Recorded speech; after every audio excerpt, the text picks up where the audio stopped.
नमस्कार प्रिय दर्शक बृंद, आपनारा सुनছেন पवित्र महाकाव्य रामायणের অমর কাহিনী।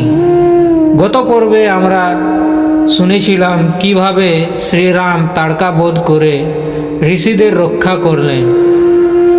আজকের পর্বে আমরা জানাবো মিথিলায় রাজা জনকের সভায় কিভাবে অনুষ্ঠিত হয়েছিল সীতার স্বয়ম্বর এবং কিভাবে ভঙ্গ হয়েছিল মহাদেবের অত্যন্ত শক্তিধর ধনুক।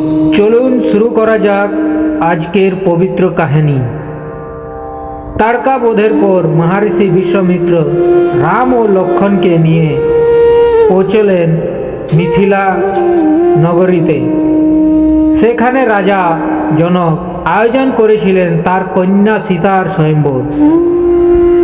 রাজা ঘোষণা করেছিলেন, যে বীর এই ধনুক উত্তোলন করে টানতে পারবে সেই হবে আমার কন্যার সীতার পতি। অনেক রাজা মহারাজা এলেন, কিন্তু কেউ সে ধনুক নড়াতেও পারলেন না। সভায় উপস্থিত ছিলেন অযোধ্যার রাজাপুত্র রাম ও লক্ষণ। মহর্ষি বিশ্বামিত্র রামকে বললেন, হে রাম, এগিয়ে যাও এবং ধনুকটি দর্শন করো। রাম ভক্তি ভয়ে ধনুকের কাছে গেলেন। তিনি প্রণাম করলেন মহাদেবকে। এরপর অত্যন্ত সহজভাবে তিনি ধনুকটি তুললেন। সবাই অবাক। ধনুকটি টানতেই হঠাৎ প্রচণ্ড শব্দ, ধনুকটি ভেঙে গেল।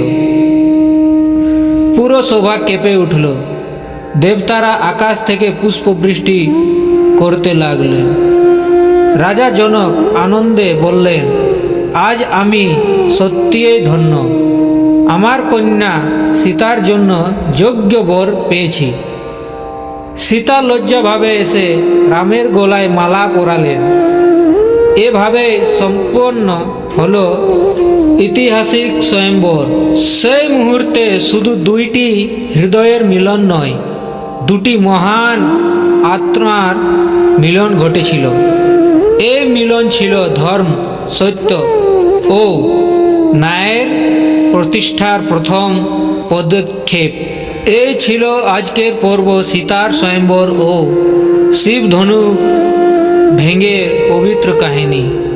পরবর্তী পর্বে আমরা জানাব পরশুরামের আবির্ভাব ও তার ক্রোধের ঘটনা। ভিডিওটি ভালো লাগলে অবশ্যই লাইক করুন, চ্যানেলটি সাবস্ক্রাইব করুন আর কমেন্টে লিখুন জয় শ্রীরাম। আবার দেখা হবে নতুন পর্বে। ততক্ষণ পর্যন্ত ভগবানের নাম স্মরণ রাখুন। জয় শ্রীরাম।